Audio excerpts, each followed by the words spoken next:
The low sun burned a long stripe across the stubble as the column eased out of the hedgerows and onto the open roads. 15. August 1944. Argentine Plain, the gap was tightening, the air still tasting of cordite and dust, and the surprise to the men in German steel behind the wheat was not the crash of guns, but the absence of a halt. British Cromwells came on light, and quick American Shermans steady and innumerable, and the pause that veterans had learned to expect from Allied armor after a hard night simply did not appear. In the quiet between engines and birds, the shock line wrote itself in a notebook that would be read long after the campaign ended. They marched all night and arrived intact. What arrived with that sentence was a new tempo. The Cromwell's silhouette had been familiar since Normandy, but what lived under its engine deck had not been common on European roads. A Rolls-Royce Meteor kin to an aircraft Merlin pushed roughly 600 horsepower through a hull that sat near 27 tons, a ratio that finally matched British doctrine for a fast cruiser that could run probe and exploit. On good surfaces, the machine would sprint when coaxed. In 1944, trim most were governed to about 32 miles per hour to spare final drives and temper the crew's temptation to over-rev, but the important truth was simpler than any brochure number. The tank could hold a sustainable road rhythm over hours that once belonged to staff cars and motorcycles. A troop leader learned the sound of the healthy band of revs and kept the needle there, and the machine repaid him with the kind of day's march that made maps feel smaller at dusk than they had at dawn. Beside the British cruisers, the American mediums made a different promise and kept it with almost bureaucratic certainty. The Sherman did not look like a cavalry saber.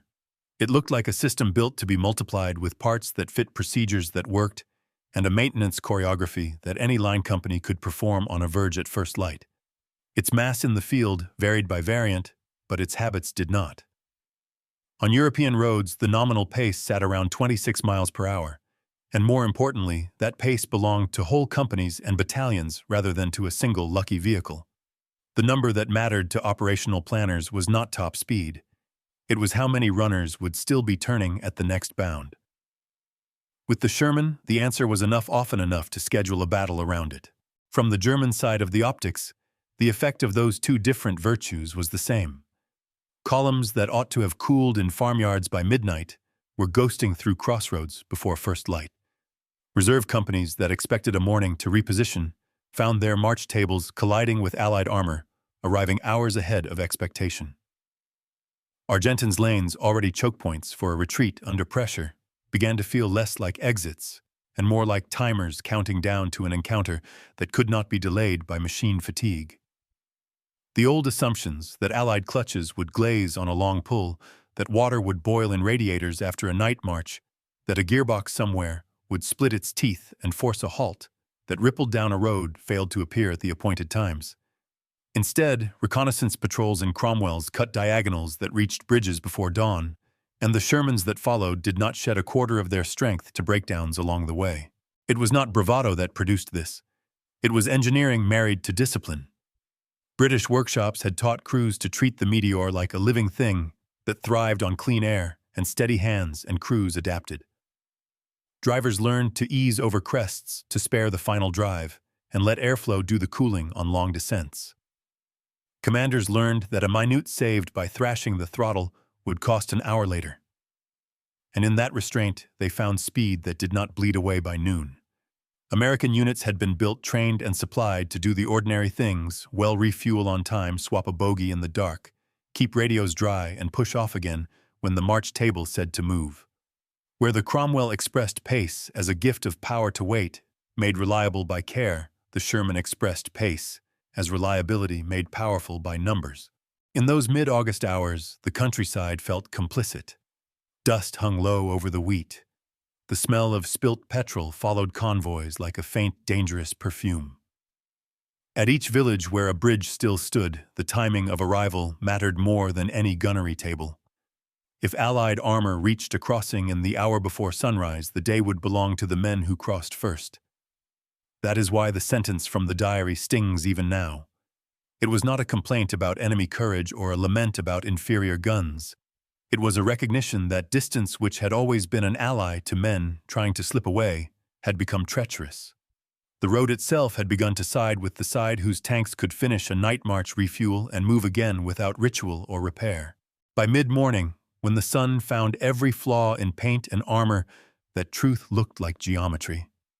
A Cromwell troop edged into a village, turned left across a stone bridge, and kept going because the water stayed cool and the oil pressure needle stayed calm. A Sherman company rolled past a farmyard, where on some other front, in some other year, machines would have stood open-decked with men's heads under the hatches. The column did not break.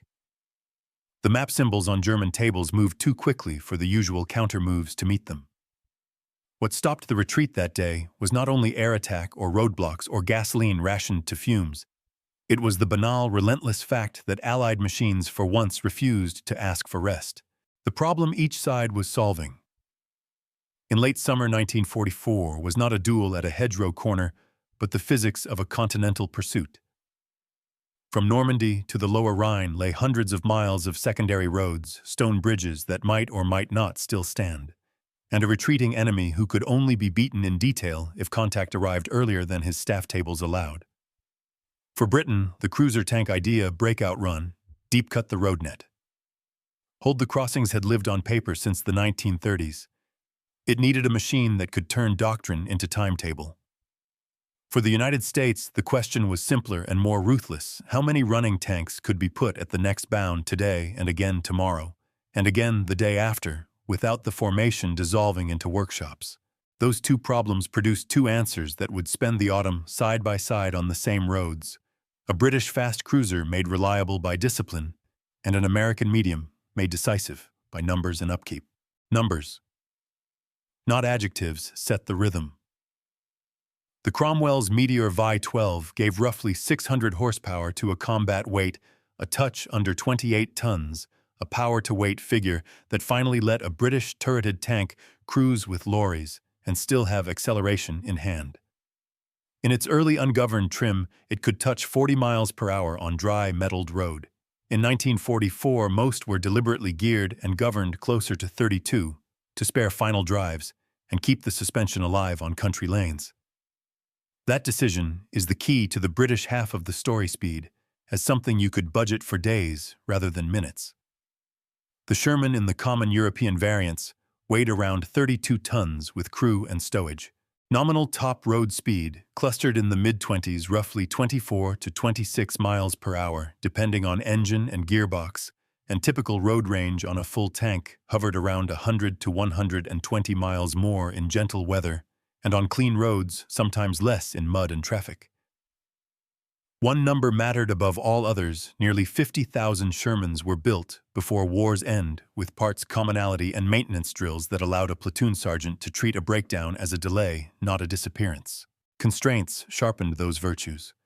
The pursuit from the Seine toward the Belgian ports and the German frontier lived on fuel lorries and tire rubber as much as on steel. British armored divisions could advance 40 to 50 miles in a good day if bridges were found whole, but only if reconnaissance arrived first and held them. That is where the Cromwell's road hunger paid for its earlier pains. Crews learned a strict liturgy: radiator shutters set for the gradient air filters, cleaned at every halt, throttle eased over crests to spare the final drive, and the machine returned the favor with sustainable pace. Wireless set. Number 19 proved dependable after long marches, which meant reconnaissance troops could reach the next bound and still talk guns and brigade into place. The American system built pressure differently. The Red Ball Express began hauling in late August, and by September could move well over 10,000 tons of supplies a day. The tank battalions that lived on that artery learned to treat refuel halts like a bus schedule. A bogie could be unbolted and replaced at the verge.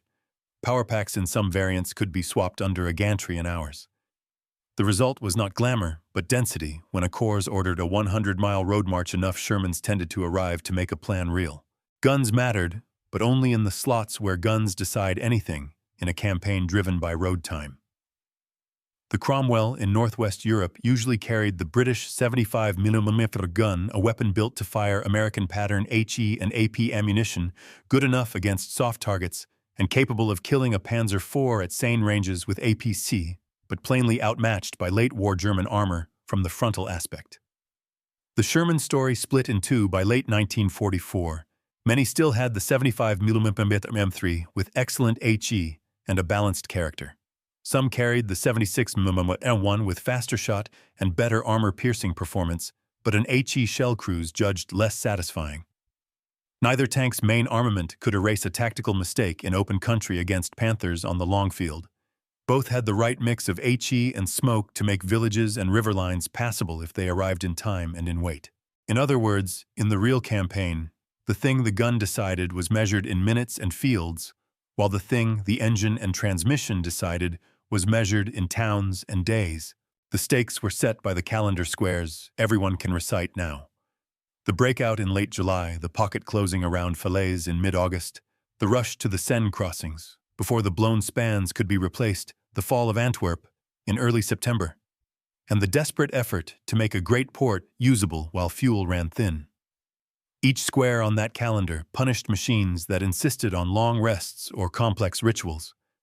British armored reconnaissance had to arrive at bridges in the hour before sunrise, lay on Smoke Bluff with speed, and call the main body forward. A Cromwell that could keep coolant shy of the boil after a night run was worth more than any brochure boast. American medium battalions had to appear on map edges at times staff officers asked for in ink. A Sherman fleet that shed only a few runners per 100 miles meant a brigade could be massed for an afternoon push rather than dribbled into contact. Against them stood an enemy who by that stage lived under a triangle of penalties: fuel scarcity that starved marches, rail interdiction that broke timetables, and a maintenance burden on late-war panzers that turned final drives and gearboxes into rationed items. Doctrine translated those facts into behavior. British armored divisions used Cromwell-equipped reconnaissance regiments as true cavalry, probing diagonals, cutting road nets, and holding tactically weak ground by audacity until infantry and heavier armor arrived. The Cromwell's compact height and lively throttle rewarded that work, provided crews respected the machine's limits. American armored divisions were administrative miracles when they were allowed to be 3 tank battalions, 3 armored infantry battalions, artillery, that could march and shoot on schedule, and a maintenance tail that moved like a factory on wheels. In that organism, the Sherman was not a hero so much as a heartbeat, steady, comprehensible, predictable. Put together on the same axis, those habits became punishing. One side carved ahead to set the appointment, the other turned up in strength at the appointed time. That finally was the wager behind the autumn's long run. Could an army make operational tempo out of mechanical certainty? Britain's solution was to tame a race-bred engine until it would sing for hours instead of minutes, and put it under a crew that listened. America's solution was to make a tank that a continent could maintain, and then actually maintain it at continental scale. The enemy did not need to read a manual to understand the stakes. He only had to stand at a crossroad before dawn and see which silhouettes appeared, and how many and how often. They were not built to answer the same question, yet their answers met on the same road. Under the Cromwell's deck sat the Rolls-Royce Meteor, a 60-degree V-12 giving roughly 600 horsepower at combat revs. With a combat weight just under 28 tons, the British cruiser carried a power-to-weight ratio in the 21 to 22 horsepower per ton band. That ratio, married to Christie-derived suspension, with long spring travel, produced a tank that could hold real pace on broken secondary roads, not only sprint on a test strip. Early ungoverned machines would touch about 40 miles per hour on good metalled surfaces. 1944 practice reined most to about 32, a deliberate curb, to protect final drives and keep gearbox oil below the danger line on long runs. Across the lane, the Sherman's arithmetic was different, but relentless, a medium of roughly 32 tons, propelled by engines between 400 and 500 horsepower depending on variant. Continental R975 radial about 400 460 Chrysler multibank, about 425 Ford GAA V8, about 500 translating to 15 to 16 horsepower per ton, and a dependable road pace in the mid-20s. Where the Cromwell could win minutes, the Sherman won hours by refusing to give them back. The physics lived in the drivetrains as much as in the engines. The Cromwell's Merritt Brown combined gearbox and steering unit gave 5 forward ratios and regenerative steering, letting a driver feed power to the slow track in a turn rather than wasting it as heat in brakes. That conserved momentum on hill hairpins and village corners, and over a day's march spared the cooling system, the spikes that come with clutch brake pivots. The Sherman's controlled differential with steering clutches was less elegant, but easy to service and predictable under fatigue. A driver who knew his machine could settle into a cadence that saved fuel and kept temperatures where they belonged. By late 1944, many Shermans still rode on VVSS bogies with 16.5-inch tracks, a setup that punished crews on cobbles but could be unbolted and replaced at the verge. Where HVSS arrived with 23-inch tracks, ride and track life improved at once. The British machine expressed finesse, the feel of the Merritt Brown at the fingertips, while the American expressed access, the way a bogie unit came off with standard tools and a few strong backs. Range and consumption made the engineering visible in staff tables. The Cromwell's road range in the hands of a driver who stayed in the healthy band of revs and minded radiator shutters lived around 150 to 170 miles between fills in fair conditions. The Sherman's typical road range clustered around 100 to 120 miles on the gasoline variants most common in Northwest Europe, sometimes less in mud or convoy stop-start. Neither figure impressed a peacetime motorist. Both impressed an adjutant who had to pencil march bounds with bridges blown and fuel lorries cross-grained by traffic. Pace on paper was nothing without the refuel that followed, and here the American system's standardization did quiet work.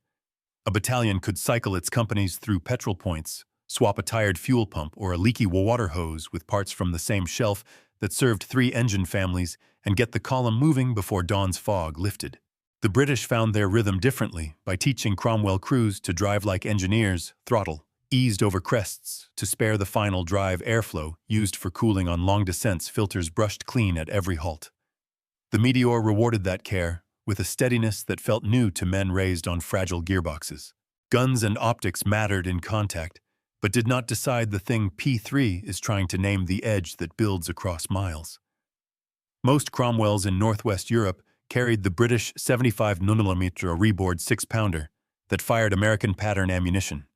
Crews stowed on the order of 60-plus rounds, enough HE and smoke to open villages and mark targets for the brigade guns, with APC for Panzer IVs at honest ranges. Shermans divided their story: the 75mm M3 with roughly 90 rounds stowed in early dry hulls and around 100 in later wet stowage, and the 76mm M1 with a smaller allowance but better penetration. In both families, the practical advantage on a road day was not penetration charts, but the quantity and reliability of HE and smoke arriving at the right crossroads at the right hour. Radios turned that hour into control. British wireless set number 19 linked Cromwell troops to their squadrons and to artillery nets with dependable short-range voice after long marches. American SCR 508 sets gave Sherman platoons the same gift. A reconnaissance troop that could reach a bridge and still talk after a 100-mile night was worth more than any theoretical muzzle velocity edge on a gunnery table left miles behind. The geometry under armor decided how much of that radio time a crew could buy. Cromwell's silhouette was compact, its turret low, its hull plates angled enough to cheat a sightline and keep weight down. The cost was cramped stowage and the need for disciplined maintenance to keep the Meteor sweet.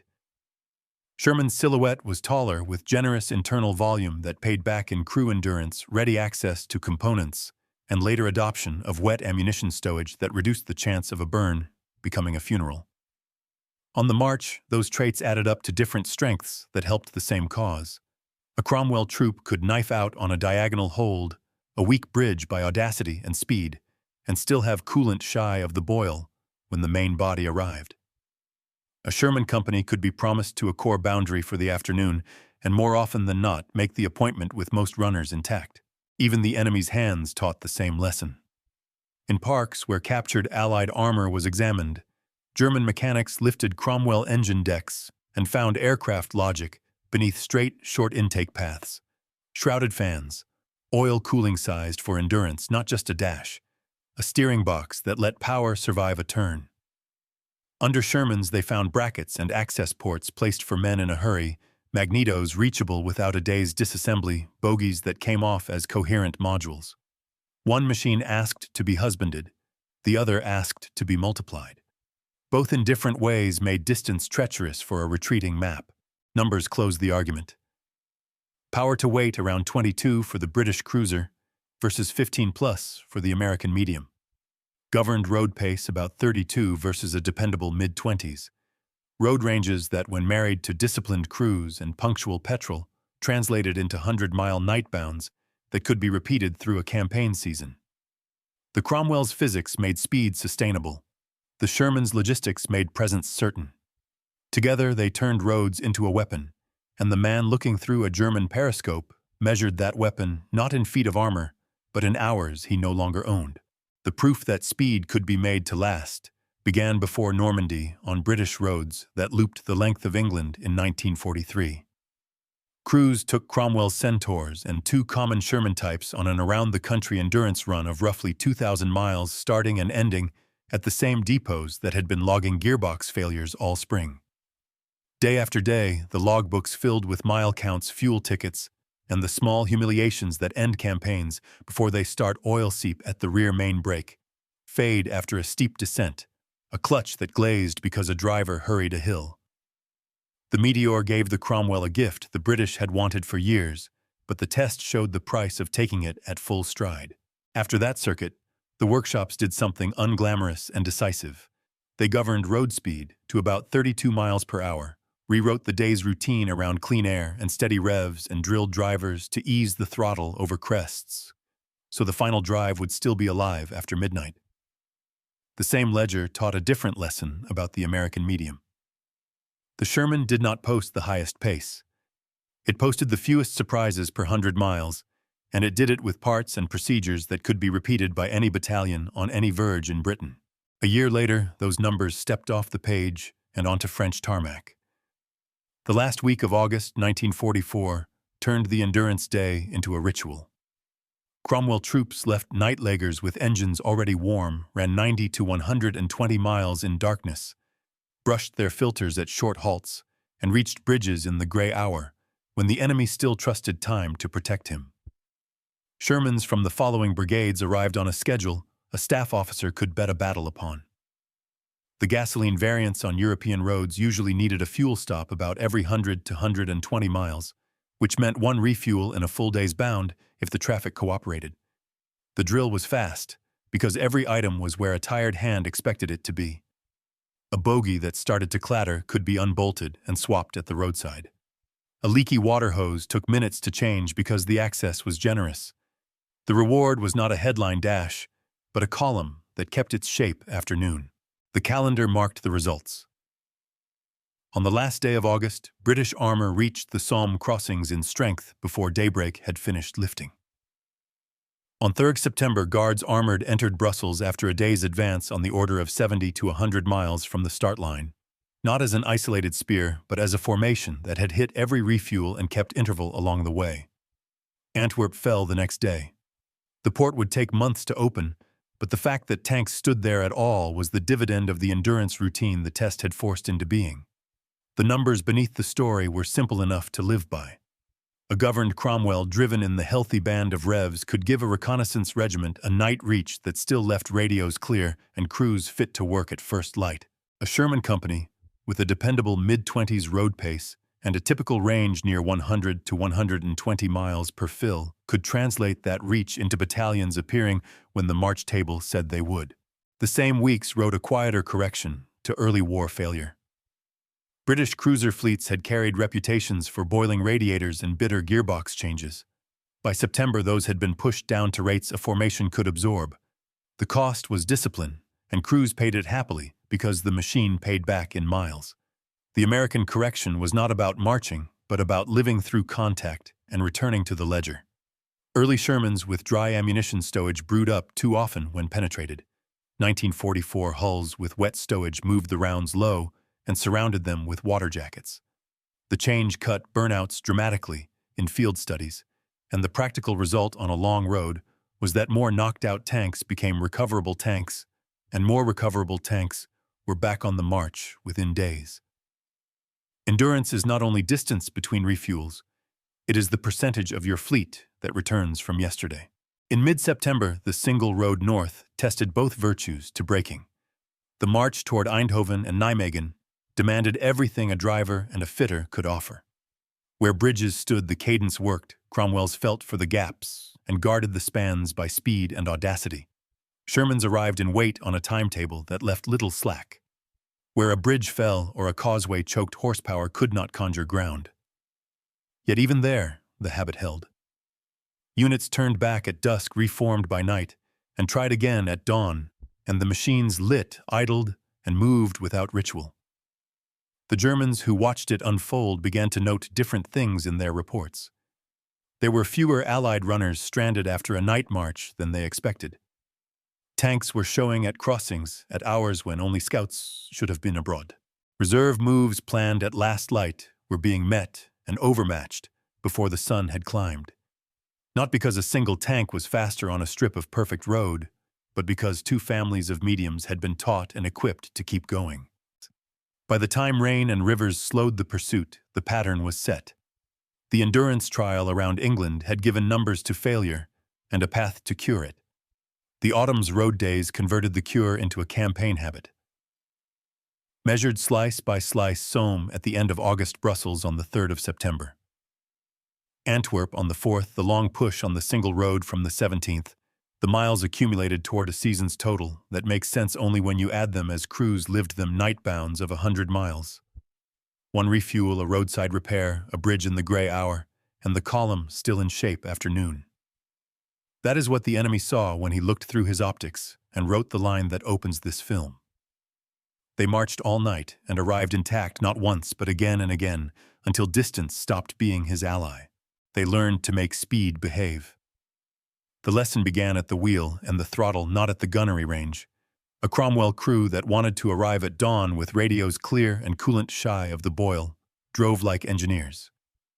The driver held the Meteor V-12 in its healthy band and eased the throttle over crests to spare the final drive, letting airflow do most of the cooling on long descents. The commander listened to the engine like a musician and kept the column in a cadence that did not bleed away by noon. On good road, the governed cruiser would sit content in the low 30s in miles per hour. What mattered was not the burst, but the fact that it could hold that pace for hours with a combat weight just under 28 tons and roughly 600 horsepower under the deck.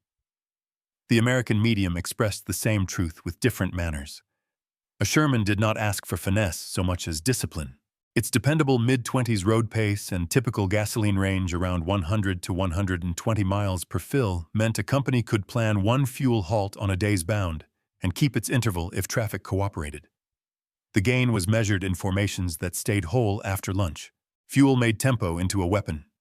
The columns lived on a river of gasoline that thickened through September when the Red Ball Express could push on the order of 12,000 tons a day toward the Seine and beyond.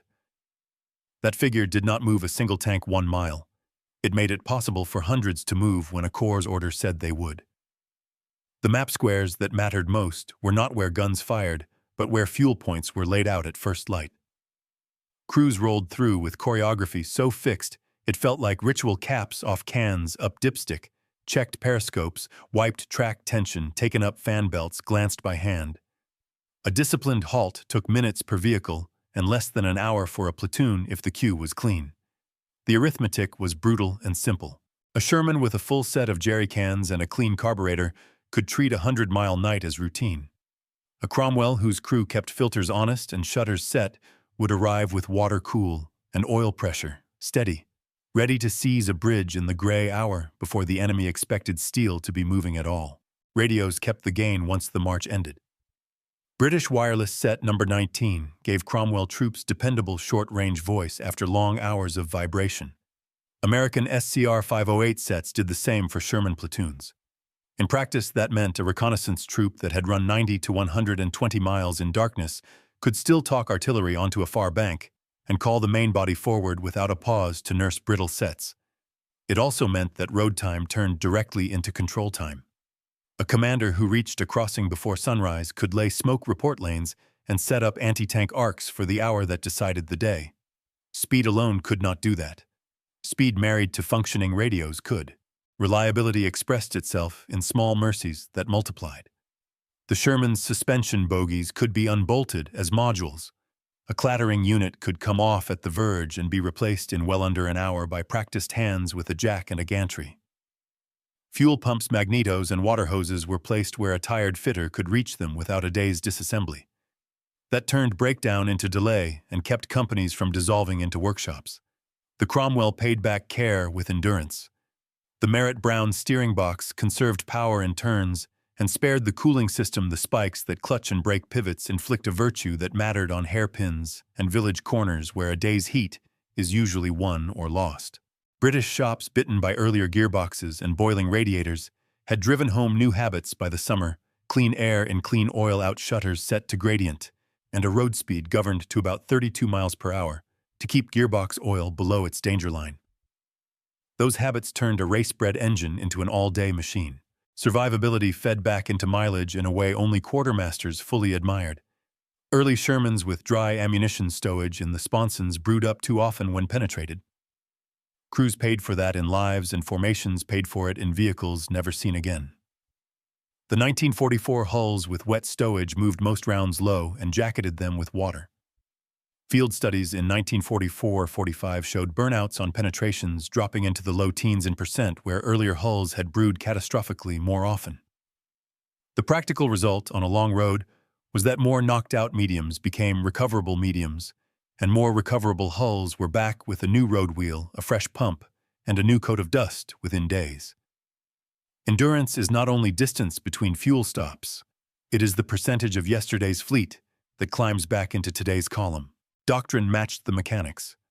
British armored divisions had finally been given a cruiser that could live the cavalry job as written. Cromwell-equipped reconnaissance regiments cut diagonals across the road, net-reached crossings in the hour before dawn, and held them by audacity and smoke until the weight arrived. The machine's compact silhouette and lively throttle rewarded that work provided crews respected the limits that training had fixed in their hands. American armored divisions operated like factories on wheels. 3 tank battalions, 3 armored infantry battalions, artillery, that marched and shot on schedule, and a maintenance tail whose trucks carried the same parts in Normandy and in the Netherlands turned the Sherman from a machine into a promise. When a corps order assigned a company to a boundary line for the afternoon, the company usually arrived with most runners turning and radios awake. Weather and ground did their best to ruin the plan. Autumn rains and polder roads pulled fuel consumption up and dropped march averages down. Causeways funneled traffic and turned one broken half-track into a regiment's problem. The difference lay in how little time it took to recover. A bogie swapped in roadside mud, a fan belt replaced under a poncho, a radiator topped and bled before the fog burned off. Even when a bridge fell and miles were lost to detours, the formations that could relight, reform, and try again before sunrise regained a day across a week. The Cromwell's low profile and eager engine helped pick paths through half-cleared obstacles. The Sherman's numbers and predictability turned regained lanes into a continuous armored lane over a span in minutes, not hours. The enemy saw it at eye level and under the hatches. Mechanics in captured parks opened Cromwell engine decks and found aircraft logic shrouded in steel, short straight intake paths, fan shrouds that actually moved air, oil coolers sized for endurance rather than a headline dash. Under Sherman decks, they found less that impressed and more that worked brackets where hands needed them. Inspection ports that spared a day's labor, and a suspension that came off in coherent pieces. One machine asked to be husbanded, the other asked to be multiplied. Both in different ways stole hours from a retreat that had always counted on distance to buy safety. By the time the river's mud and cold began to slow everything, the results could be read without poetry. A governed cruiser holding a true road cadence in the low 30s and a medium whose dependable mid-20s pace could be repeated day after day made it possible to promise a 100-mile night and keep the promise often enough to plan upon it. A refuel every 100 to 120 miles for the gasoline Shermans. A similar or slightly longer reach for a well-driven Cromwell in fair weather. Radios that still spoke after those miles. Repairs measured in minutes rather than disappearances measured in weeks. Then they realized the weapon was not a number on a brochure, but a habit. The habit was to arrive when distance said you should not to arrive again the next day, and to keep arriving until bridges and calendars both ran out. They met at the bridges because bridges decide a pursuit. The first week of September wrote the verdict in steel and timetables. Brussels taken on the third day, Antwerp on the fourth crossings, reached at hours when a retreat expects only scouts, not squadrons. The hard metric was not the glamour of a top speed, but the ratio of runners that answered the next appointment.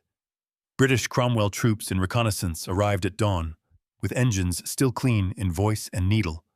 American Shermans followed in weight, with serviceability rates that kept companies whole after a 100-mile night. The enemy's answer, hold with time, move reserves, at last light melt away before first fire failed because the clock stopped obeying him. When he looked across the span and saw Allied mediums rolling in intervals measured by marches rather than miracles, the realization was as plain as a map arrow endurance had beaten distance. The decision point lived in a morning no one filmed.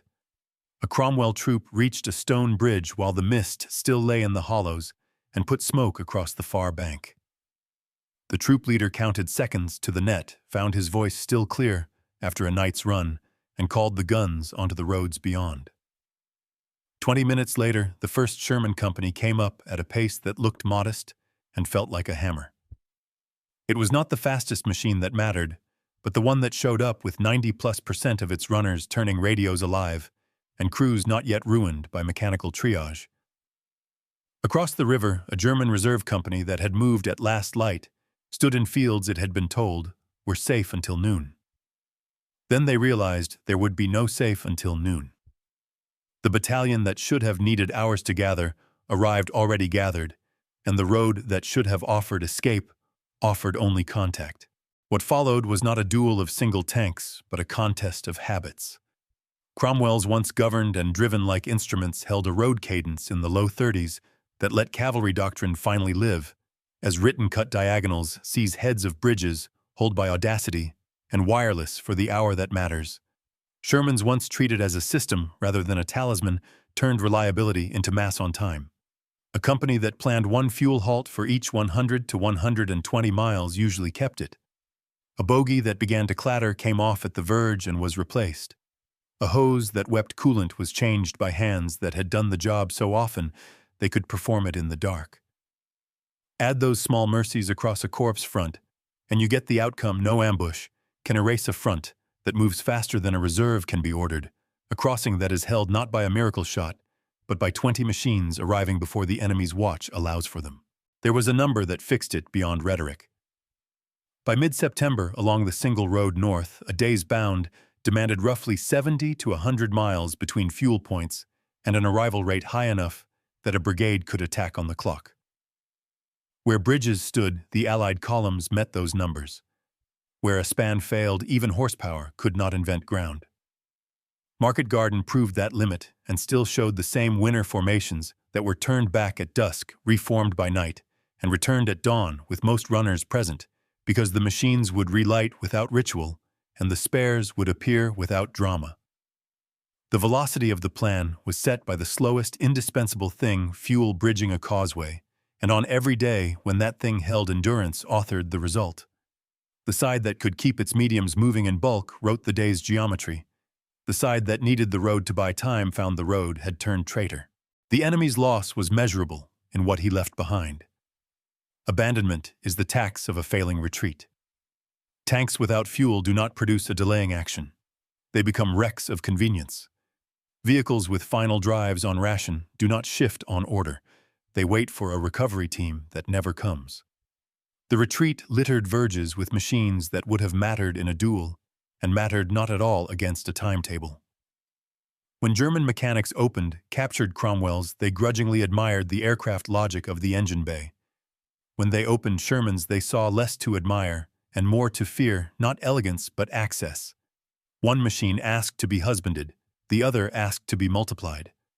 Both demands were being met on the Allied side in the weeks when it counted, and could not be met on theirs. That difference wrote the loss more neatly than any penetration table ever could. So who won? The British cruiser and the American medium, used as they were designed to be used after hard lessons, beat the thing the enemy relied upon most, the clock. The victory did not belong to the fastest dash on a strip of perfect road, or the thickest plate at a single angle, or the longest list of dramatic kills. It belonged to the machine that would make the next appointment and to the partner that could arrive early enough to secure it.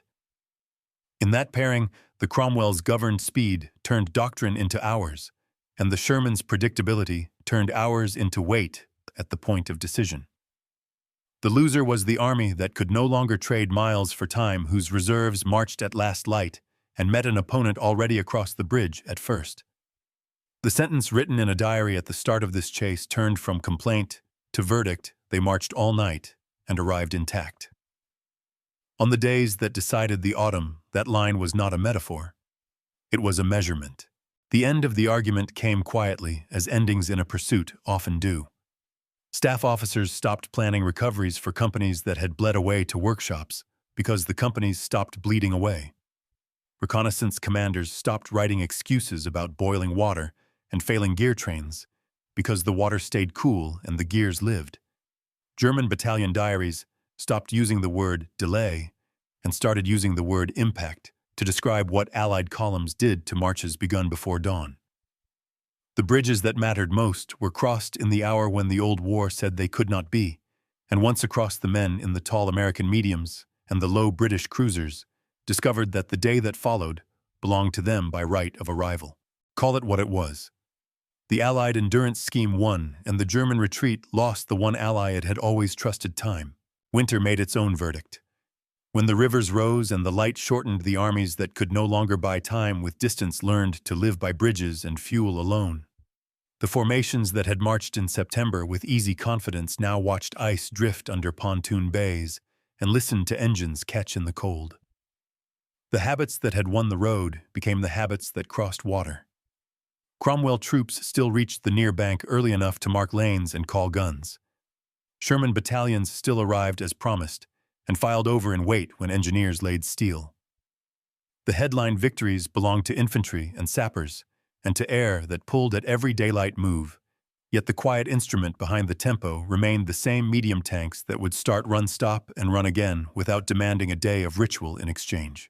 Antwerp's quays stayed idle until the Scheldt was cleared in November, a delay that punished every gallon the Red Ball had to haul over French roads.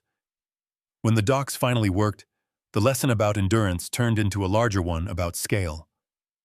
The Sherman was not merely a tank. It was a node in a supply language that ran from railhead to workshop to front line. The Cromwell was not merely quick. It was a doctrine delivered at road speed, once its faults had been tamed to rates a regiment could live with. Those truths survived the winter. They crossed the Rhine in March, when the crossings at Wesel and the surprise at Remagen, far to the south, showed how an army that keeps its mediums healthy can translate a river problem into a timetable. They carried into the last weeks across the North German plain, where the machines that had seemed ordinary in August became the measure of what a modern army ought to promise and then keep. Afterward, the reputations hardened. The British remembered that the cruiser idea had finally breathed. A governed road pace in the low 30s, a steering box that conserved power, a crew that learned to drive like custodians rather than duelists. The Cromwell gave way to the Comet, and then to a lineage that ended with Centurion, a design that kept the endurance logic, but added the gun the war had always demanded. The Americans remembered a medium that was present. Wet ammunition stowage became normal, the high rate of burn on penetration becoming a cautionary footnote rather than a daily fear. The narrow volute suspension gave way in many units to the wider track and softer ride of the horizontal system, a change that read less like a new model and more like an admission that comfort and track life are forms of reliability. The Sherman rolled on after the surrender in Italy and China and the Middle East, and then in Korea, where the same truth reappeared on cold hills and bad roads. It was never the best gun or the thickest plate that kept showing up in photographs. It was the tank that could be counted upon. The enemy left testimonies that did not need anger to sound true. Staff notes complained less about armor shape and more about the impossibility of arranging clean night moves when the opponent arrived at crossings in the hours once reserved for recovery. Maintenance officers counted the cost of final drives that could not be replaced and of recovery teams that never reached their wrecks. Field commanders wrote about attacks that began before noon because the tanks that should have cooled in farmyards at dawn were already across the span. If there was bitterness in those lines, it was toward the clock, not the caliber of the gun that faced them. Industries took their own lessons. Access panels grew larger on everything built after. Cooling capacity was sized for a day, not a test run. Standardization became a moral as much as a method. The post-war manuals read like glosses on a campaign diary: write maintenance into the March table. Teach drivers to deliver engines to the next day in as good a condition as the last. Treat radios as part of mobility rather than an accessory to it. Beneath the arguments about armor slope and muzzle energy lived the thing the autumn had already settled. A modern army wins when its mediums keep appointments. The line that opened the story still fits the ending. It was written in a moment of surprise and read later as a professional judgment. They marched all night and arrived intact. In the accounting that follows a war where reputations keep moving long after the machines stop, that sentence remains the fairest measure of what the British cruiser and the American medium accomplished together.